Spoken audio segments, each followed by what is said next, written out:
persiapkan hati kita untuk menyambut kebenaran firman Tuhan.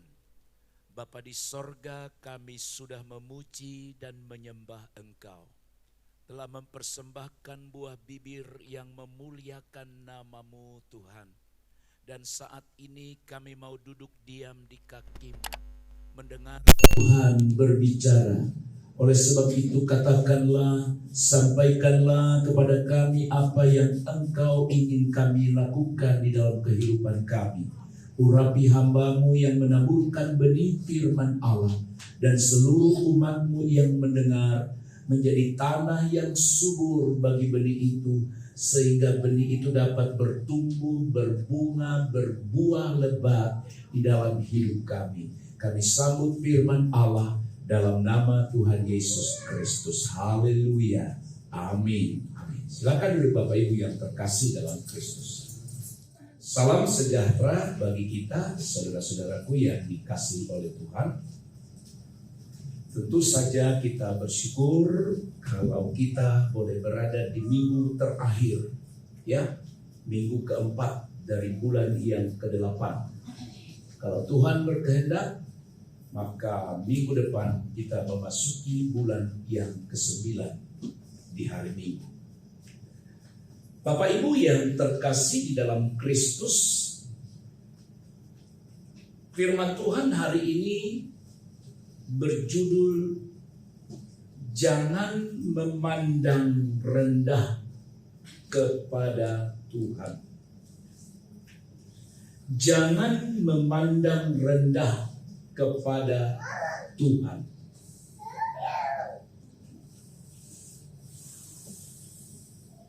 Salah satu topik yang sangat penting untuk dipercakapkan, untuk kita pelajari bersama-sama, untuk kita mengerti bersama-sama, saudara sekalian, adalah sikap hati yang menghormati Tuhan.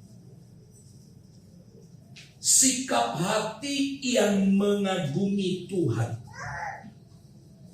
Memang kebalikannya adalah orang akan meremehkan atau menganggap rendah pada Tuhan. Tanpa kita sadari, Bapak Ibu yang terkasih dalam Tuhan, kita bisa jatuh. Kita bisa jatuh pada persoalan atau pada sikap hidup ini tanpa kita sadari.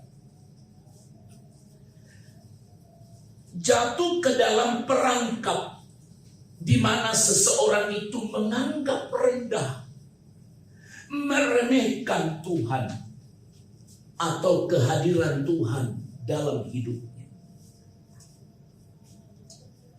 Firman Tuhan ini sekaligus mengoreksi, mengevaluasi kita dalam hal beribadah. Sembari kita dengarkan firman ini, renungkanlah baik. Bagaimana saudara menyembah Tuhan? Bagaimana saudara menyampaikan sesuatu kepada Tuhan? Bagaimana saudara berdiri di hadapan Tuhan? Saudara, padahal kita harus memahami Alkitab itu dengan jelas mengajarkan kepada kita bahwa Tuhan adalah Maha Kuasa. Tuhan adalah Maha Kudus. Dan di dalam kemahakuasaan dan dalam kekudusannya, dialah yang layak untuk dipermuliakan, layak untuk disembah, layak untuk diagungkan oleh semua kita. Pemazmur berkata, biarlah segala yang bernafas memuji Tuhan. Kenapa? Karena Dia begitu agung, begitu mulia. Saudara-saudara, seseorang akan terhindar dari sikap sikap memandang rendah kepada Allah. Sekali lagi, seseorang akan terhindar dari sikap memandang rendah atau anggap remeh akan keberadaan Tuhan atau kehadirannya kalau yang pertama dia mengenal kebesaran Tuhan. Mengenal kebesaran Tuhan dalam Mazmur pasal 95 ayat yang ketiga. Firman Tuhan berkata, sebab Tuhan adalah Allah yang besar dan Raja yang besar mengatasi segala Allah. Tuhan adalah Allah yang besar dan Raja yang besar mengatasi, melampaui segala Allah. Nah, saudara-saudara, ayat ini, sekali lagi dengar, ayat ini hendak mengungkapkan yang pertama, kebesaran dan kekuasaan Allah sebagai Raja atas segala Allah. Nah, oleh sebab itu saudara-saudara, kita harus mengakui dan menghormati Allah sebagai Allah yang satu-satunya, yang tidak ada duanya atau tidak ada bandingan. Itu yang pertama. Yang kedua, saudara-saudara, ayat ini hendak mengajak kita untuk menyembah dan memuji Allah, memuja Allah dengan sukacita. Tidak boleh menyembah Allah dengan terpaksa. Tidak boleh seseorang menyanyi bagi Tuhan karena terpaksa. Kadang-kala saya suka memperhatikan dari belakang. Ada orang, banyak sekali jemaat kadang-kadang menyembah sambil melamun. Bahkan kalau pemimpin pujian, worship leader mengajak untuk bernyanyi sambil berdiri misalnya, sepertinya berat sekali bagi dia untuk berdiri. Dia anggap itu beban berat.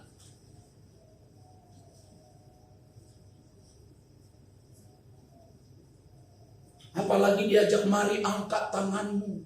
Berat sekali dia merasa angkat tangan itu. Sesungguhnya saudara-saudara, tanpa ajakan semua itu, seharusnya kita berdiri di hadapan Allah dengan sukacita,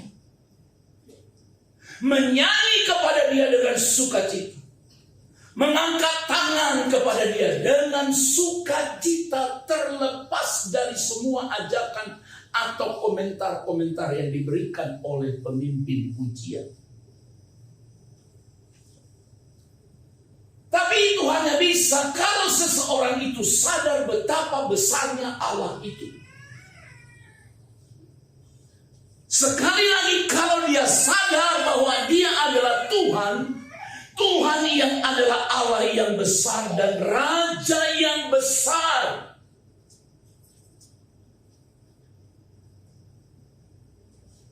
Apa konsep saudara tentang pribadi Allah? Seperti apa saudara mengagumi Dia, memandang Dia, melihat Dia dengan mata iman? Maka saudara sembah Dia dengan sukacita. Bernyanyi dengan sukacita. Tidak boleh terpaksa. Sesungguhnya sangatlah benar dan sangatlah dibenarkan. Tanpa ada komando itu, orang bisa mengekspresikan dengan cara yang penuh sukacita memuji Tuhan. Dia mungkin mengangkat tangan tanpa disuruh. Dia akan berdiri di hadapan Allah tanpa disuruh. Dia akan bersorak-sorai bagi Allah tanpa ada yang menyuruh. Kalau dia mengagumi Tuhan.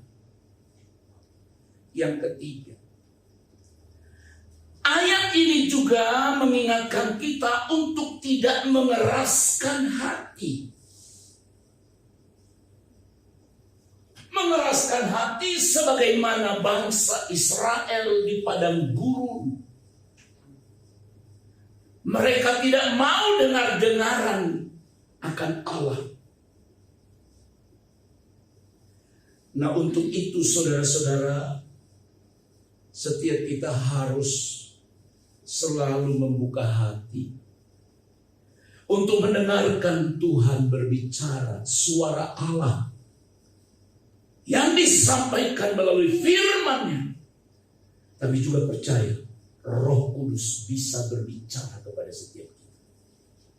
Roh Kudus bisa menyampaikan sesuatu kepada kita dan juga melalui hati nurani yang diterangi oleh Roh Kudus. Nah, lalu bagaimana seharusnya saudara dan saya bersikap dalam setiap ibadah di mana kita beribadah, supaya ibadah kita tidak menjadi ibadah yang kosong tanpa arti apa-apa. Maka dalam ibadah seharusnya kita hadir dengan hati yang tulus, hati yang hormat, hati yang mengagumi Dia, karena Dia Raja yang Maha Besar. Bukan raja biasa. Raja yang Maha Besar. Barangkali Bapak Ibu Saudara sudah pernah melihat dan menyaksikan, bisa hadir di situ atau bisa menyaksikan dari kejauhan. Apa itu? Suatu acara yang dihadiri oleh seorang pembesar. Sebutlah dia orang yang punya jabatan tinggi di negeri, yang punya kedudukan tinggi di negeri. Sudah saya perhatikan, ketika orang itu memasuki ruangan, maka kalau disebut MC atau pemimpin acara selalu berkata, mari kita bangkit berdiri. Karena seseorang yang disebut siapa itu akan memasuki ruangan, kita memberikan penghormatan kepada dia. Dengar baik. Itu manusia. Yang membedakannya hanya karena dia punya kedudukan, punya jabatan, punya pangkat. Tapi orang berdiri dengan kaku hanya karena dia memasuki ruangan itu. Manusia, bagaimana dengan Tuhan? Sadarkah saudara bahwa Dia ada di sini walaupun kita tidak memandangnya, melihatnya dengan mata jasmani kita? Karena memang Dia adalah Roh. Mari kita hadir dengan hati yang tulus dan penuh hormat kepada Allah. Juga jangan biarkan ibadah itu hanya sekedar rutinitas kosong tanpa makna. Mungkin malu dilihat tetangga, malu sesama orang lain. Malunya apa? Wah, kok tidak ibadah padahal hari Minggu. Kalau menghindari rasa malu itu yang mendorong saudara datang beribadah, maka ibadah itu kosong. Itulah yang disebut dengan rutinitas. Dalam ibadah seharusnya kita memuji Tuhan dengan tulus dan nyata. Sembari kita mengakui kebesarannya dalam seluruh aspek kehidupan kita. Jadi orang tidak akan pernah merendahkan atau anggap rendah akan kehadiran Allah, akan pribadi Allah. kalau dia mengenal kebesarannya sebagai Allah yang besar dan Raja yang besar yang mengatasi segala alam. Hal yang kedua yang harus kita renungkan, saudara, kita harus paham ada bahaya di saat seseorang menganggap rendah, di saat seseorang menganggap remeh akan kehadiran Allah. Ketika kita memandang rendah kepada Tuhan, kita mengabaikan keagungannya.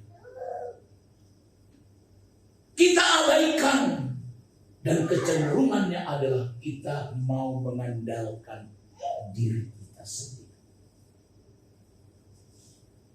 Dan kalau seseorang sampai kepada kecenderungan mengandalkan dirinya sendiri, saudara, ini adalah suatu kesombongan yang berbahaya, yang akan menghancurkan iman kita dan membuat kita berjalan di luar kehendak Allah.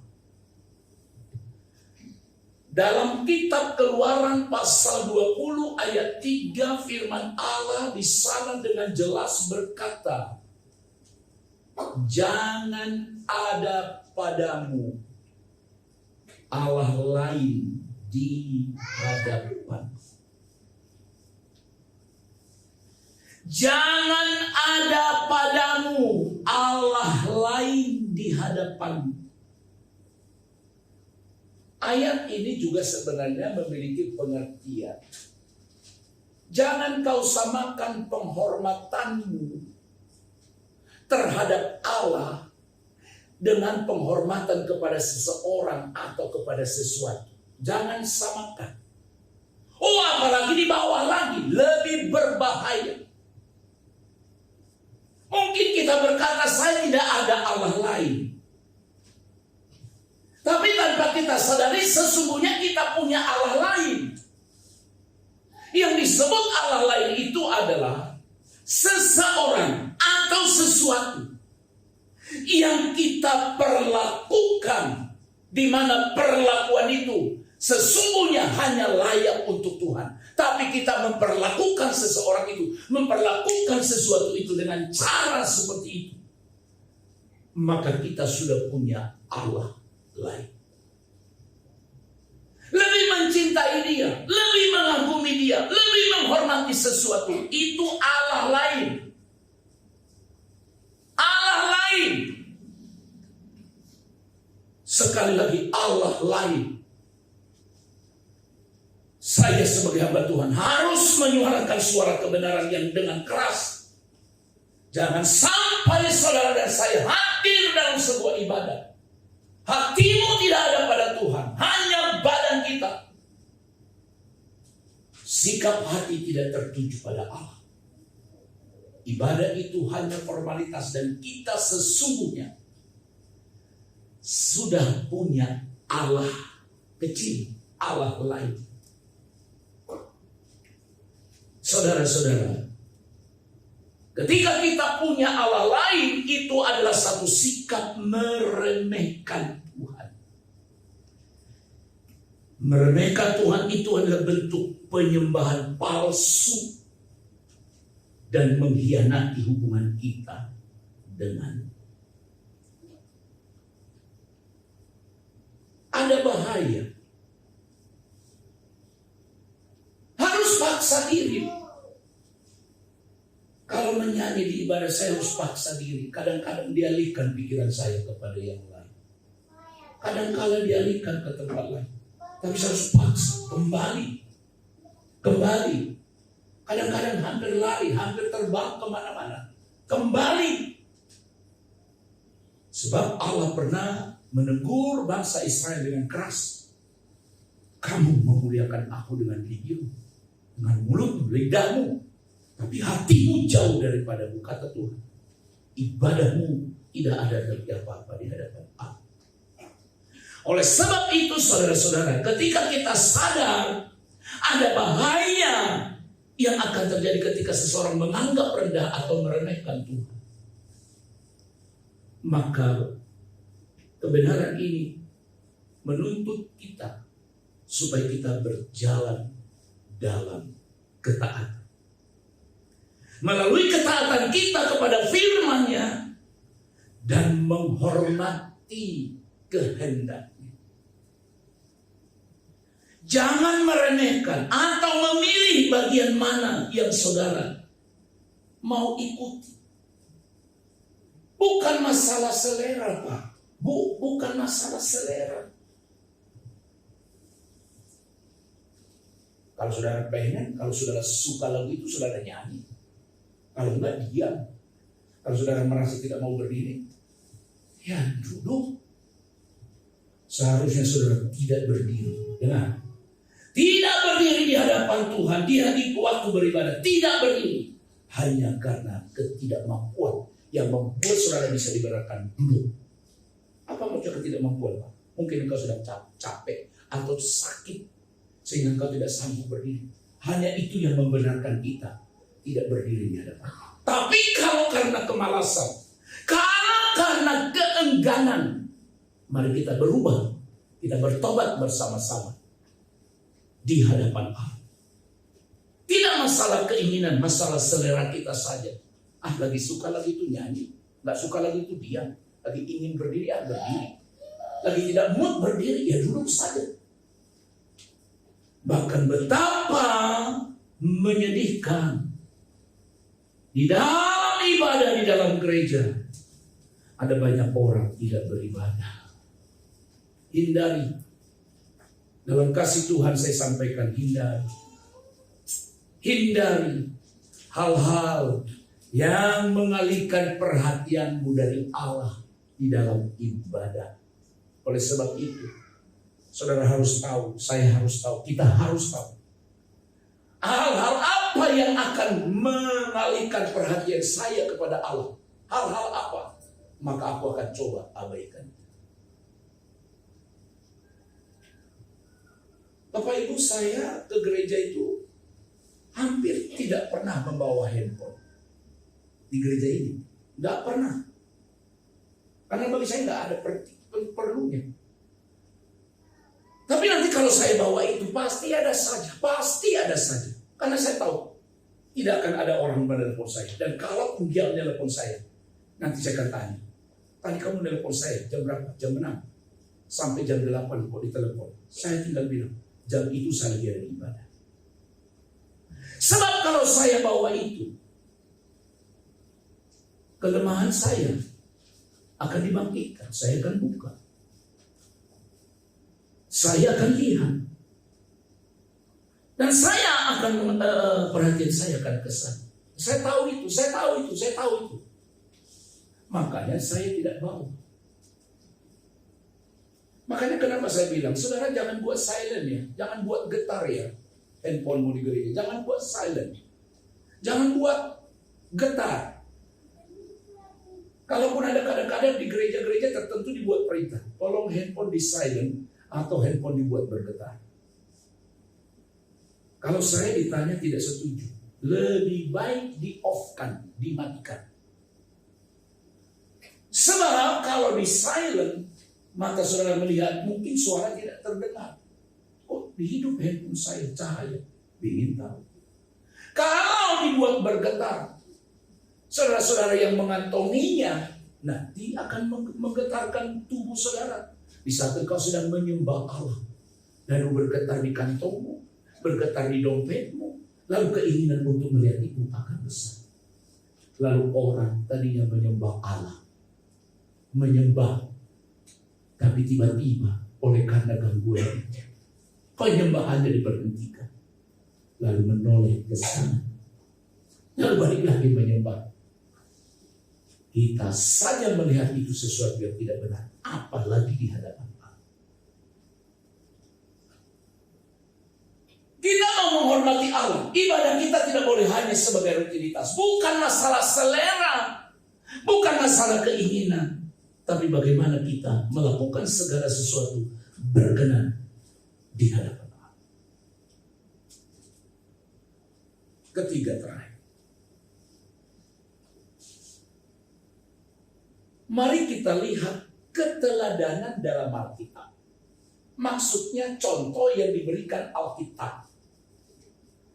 Sesuatu yang baik kita teladani, sesuatu yang buruk dihindarkan. Nah, di dalam Alkitab, saudara, kita menemukan contoh pertama yaitu Imam Eli dan kejahatan anak-anaknya. Yang dicatat dalam 1 Samuel pasal 2 ayat 29 sampai 30. Nah, terjemahan terbaru sekarang bagus sekali, dia bilang begini. Saya baca ya. Mengapa engkau memandang rendah kurban sembelihan dan kurban sajianku yang telah kuperintahkan di kediamanku? Mengapa engkau menghormati anak-anakmu lebih daripadaku? Dan kamu sekalian menggemukkan diri dengan bagian terbaik dari setiap persembahan umatku Israel. Memandang rendah. Ayat 30. Sebab itu, ini hukuman. Demikianlah firman Tuhan Allah Israel. Memang aku telah berkata, keluargamu dan kaummu akan hidup di hadapanku selamanya. Itu janji Tuhan. Itu janji Allah sebelumnya. Tetapi ketika mereka memandang rendah kurban sembelihan dan kurban sajian di hadapan Allah, firman itu bilang begini, bagian berikut. Tetapi sekarang, demikianlah firman Tuhan, jauhlah hal itu dariku. Jauhlah hal itu dariku. Sebab siapa yang menghormati aku akan kuhormati, kata Allah, kata Tuhan. Tetapi siapa yang menghinaku akan dipandang rendah.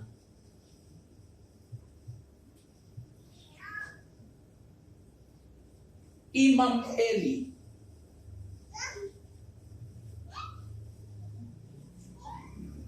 seorang imam yang sangat luar biasa sebenarnya dipakai oleh Tuhan pada zamannya. Tetapi Allah marah kepada mereka karena anak-anaknya jahat. Jahat di mata Tuhan. Kejahatannya apa? Mengambil kurban persembahan kepada Allah, diambil mereka. Diambil oleh anak-anaknya. Itu sebenarnya persembahan untuk Tuhan, tapi diambil anaknya. Dan Tuhan bilang, mengapa engkau menghormati anak-anakmu lebih daripada? Kok lebih takut kau sama anakmu daripadaku? Itu kata Tuhan. Makanya sebagai hamba Tuhan, saya selalu menyuarakan ini kepada anak-anak saya. Saya bilang, tidak apa-apa kau benci, bukan benci, engkau marah sama saya karena aku menasihatimu berulang-ulang. Mungkin engkau kesal, tapi saya tidak mau terulang. Terulang apa? Hal yang diungkapkan oleh Tuhan Allah kepada Imam Eli. Memandang rendah korban dan dikatakan engkau menghormati anak-anakmu lebih daripada. Hukumannya apa? Tuhan sudah sempat berjanji kepada dia bahwa keluarganya dan kaumnya akan hidup di hadapan Allah selamanya. Tapi ketika mereka memandang rendah, melakukan hal yang tercela di hadapan Allah, tidak menghormati Allah, Tuhan bilang, jauhlah hal itu dariku. Nah, saudara-saudara, kisah ini sebagai peringatan tentang pentingnya menghormati dan patuh kepada Allah serta seluruh aturan-aturan yang Allah buat. Tindakan dosa dan tindakan ketidakpatuhan. Oke. Tindakan dosa dan ketidaktaatan, ketidakpatuhan akan mendatangkan hukuman. Bahkan kepada keluarga-keluarga yang memiliki posisi penting atau khusus dalam ibadah pun, Allah tidak tolerir. Tidak ada toleransinya. Makanya ini doa saya, Tuhan. Ajar aku lebih taat pada menghormati Engkau. Ini mengerikan. Ini Imam Eli dimarah oleh Allah karena dia mengabaikan tanggung jawab yang besar. Allah menegakkan keadilan dan kesuciannya, dan kita harus menghormati kesucian Allah di tengah-tengah kita. Firman ini juga secara rohani mengingatkan kita untuk selalu mengutamakan hubungan kita dengan Allah dan menghindari sikap sombong atau mengabaikan prinsip, mengabaikan hal-hal yang utama yang dinyatakan Allah bagi kita. Satu contoh dalam Perjanjian Baru, Kisah Rasul pasal 5 ayat 3 dan sampai 5. Tadi Perjanjian Lama. Di Perjanjian Baru juga ada. Firman Tuhan ini contoh yang kedua adalah sepasang suami istri, Ananias dan Safira. Kisah Rasul pasal 5 ayat 3 dan 5 bilang begini, namun Petrus berkata, Ananias, mengapa hatimu dikuasai iblis, sehingga engkau mendustai Roh Kudus dan menahan sebagian dari hasil penjualan tanah itu? Selama tanah itu tidak dijual, bukankah itu tetap kepunyaanmu? Dan setelah dijual, bukankah hasilnya itu tetap dalam kuasamu? Coba lihat ya. Mengapa engkau merencanakan perbuatan itu dalam hatimu? Engkau bukan mendustai manusia, tetapi mendustai Allah. Ayat 5. Wah, mengerikan. Ketika mendengar perkataan itu, rebahlah Ananias dan putuslah nyawanya. Semua orang yang mendengar hal itu menjadi sangat ketakutan. Ada suami istri Ananias dan Safira ini sepakat berbohong. Pada masa itu gereja mula-mula banyak orang-orang atau jemaat mula-mula itu mereka menjual harta miliknya, lalu uangnya dibawa kepada rasul-rasul untuk pekerjaan Tuhan, dibawa. Nah, Ananias dan Safira pun jual, tapi dia bohong. Ya, bohongnya apa? Mungkin bahasa sederhananya begini, berapa dijual? Sekian. Lalu salah satu di antara mereka bilang, nanti kalau ditanya rasul itu, bilang sekian ya. Di situ persoalannya. Mungkin dijual, kalau sebelah sekarang, berapa kita jual? Kita jual tanah kita 500 juta. Tapi salah satu di antara mereka bilang, nanti kalau ditanya rasul itu jangan bilang 500, bilang 300. 300 kita kasih sama mereka, 200 sama kita. Sepakat ya? Sepakat. Oke, tos. Mereka datang menghadap rasul. Maka Petrus bilang, mengapa hatimu dikuasai iblis? Engkau mendustai Roh Kudus dan menahan sebagian dari hasil penjualan tanah itu. Ini contoh kedua di mana mereka tidak menghormati Allah, menganggap rendah. Mungkin mereka berkata, tidak apa-apa lagi.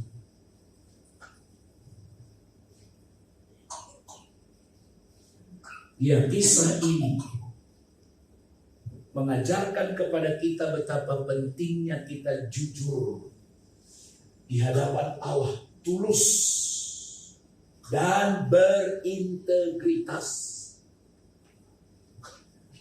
dalam hubungan kita, terutama dengan Allah dan juga terhadap sesama.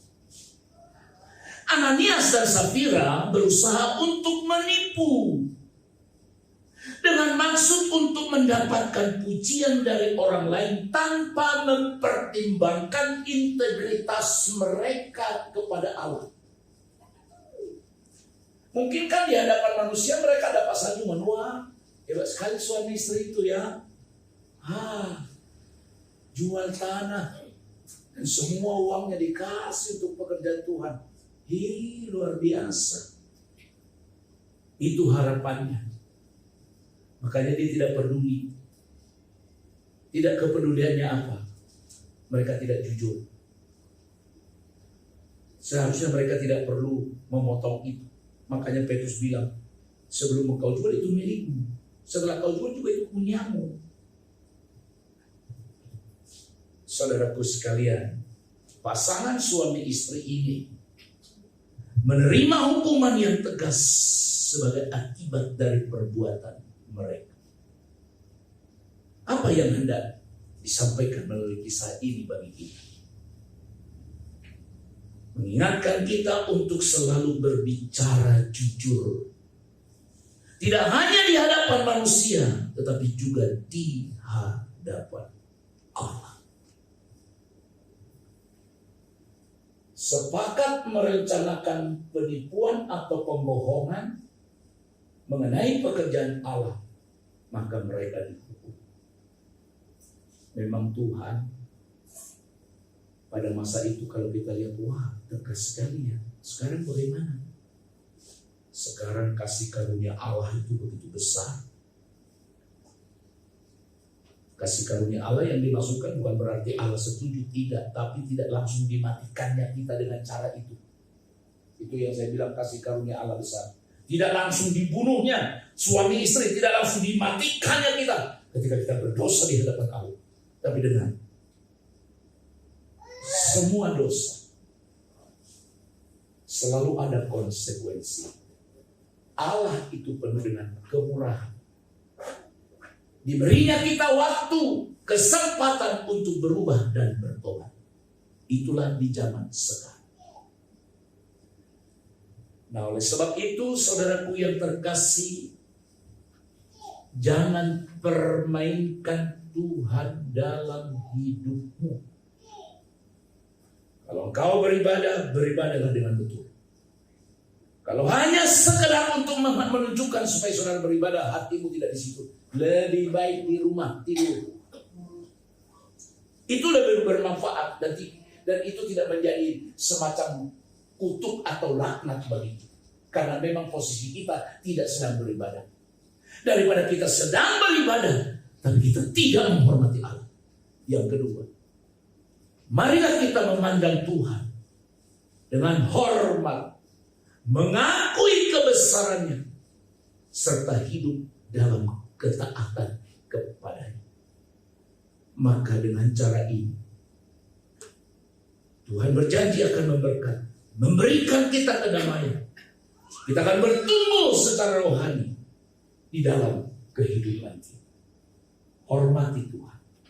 Jangan pernah menganggap rendah akan Allah, akan karyanya, akan perbuatannya di dalam kehidupan kita. Sebab sama seperti pemazmur tadi berkata, sebab Tuhan adalah Allah yang besar dan Raja yang besar mengatasi segala hal. Amin. Kami berterima kasih kepadamu Tuhan, oleh karena kasih-Mu Engkau kembali menyapa kami mengingatkan kami agar kami mengagumi, menghormati Allah di dalam kehidupan kami. Kalau kami pernah menganggap remeh atau menganggap rendah akan pribadimu dan karyamu, oh Tuhan, kami mohon pengampunan. Ajar kami menghargai kehadiran-Mu. Sekalipun kami tidak melihat Engkau dengan mata jasmani kami, namun Engkau ada, karena Engkau adalah Roh. Biarlah ketika kami beribadah sungguh-sungguh.